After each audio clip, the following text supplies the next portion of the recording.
যে এই রাষ্ট্রপতি অপসারণ প্রয়োজন, তাকে গ্রেফতার করা প্রয়োজন। এই রাষ্ট্রপতির আর কোনো অধিকার নেই বঙ্গভবনে থাকার, এইখানে এসে বক্তব্য দেওয়ার।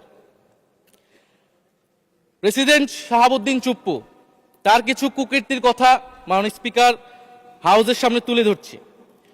তিনি দুদকের কমিশনার ছিলেন। তাকে দুদকের কমিশনারের করা হয়েছিল 3টে অ্যাসাইনমেন্ট দিয়ে। 1 নম্বর হচ্ছে খালেদা জিয়া এবং তারেক রহমানের বিরুদ্ধে দুর্নীতির অভিযোগের শাস্তি নিশ্চিত করা। 2 নম্বর পদ্মা সেতুর দুর্নীতির অভিযোগ থেকে আওয়ামী লীগকে ক্লিন শিট দেওয়া। 3 নম্বর ফখরুদ্দিন মঈনুদ্দিন সরকারের সময় শেখ হাসিনা সহ আওয়ামী লীগ নেতাদের বিরুদ্ধে হওয়া দুর্নীতির মামলাগুলোকে বাতিল করে দেওয়া। এমন একজন ব্যক্তিকে বিএনপি সরকার রাষ্ট্রপতি হিসেবে এখনো মেনে নিচ্ছে মাননীয় স্পিকার। আরেকটি ঘটনা বলি, 2009 সালে শেখ হাসিনার ক্যাঙ্গারু আদালতের নির্দেশে এই শাহাবুদ্দিন চুপ্পুর নেতৃত্বে 3 সদস্যের judicial inquiry commission on minority torture in 2001 করেছিল শেখ হাসিনার ক্যাঙ্গারু কোর্ট। এই প্রতিবেদন অনুসারে বিএনপির 26,000 বিএনপির নেতাকর্মীকে 2001 সালে ক্ষমতায় এসে কয়েক হাজার হিন্দুকে তারা হত্যা করেছে, এজন্য দায়ী করা হয়েছিল মাননীয় স্পিকার।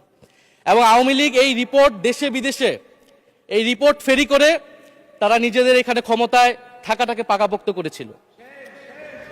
মাননীয় স্পিকার, এই রাষ্ট্রপতি চুপ্পু এস আলমের হাতে ইসলামী ব্যাংকে তুলে দেওয়ার কারিগর, 2 কোটি আমানতকারীকে পথে বসিয়েছিল।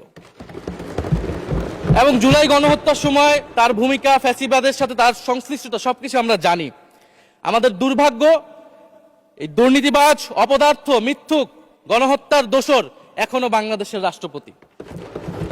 একটা আলোচনা কয়েকবার এসেছে যে রাষ্ট্রপতির অধীনে কেন শপথ নিয়েছি আমরা বলতে এখানে ব্যক্তিগতভাবে আমার কথাই বলেছে, কারণ আমি এখানে শপথ নিয়েছিলাম। তো মাননীয় স্পিকার, সেই সময়ের প্রেক্ষাপট আর এখনকার প্রেক্ষাপট কি এক? জুলাই গণ অভ্যুত্থানের পরে 5ই আগস্টের পরে আমাদের সামনে 2টা অপশন ছিল।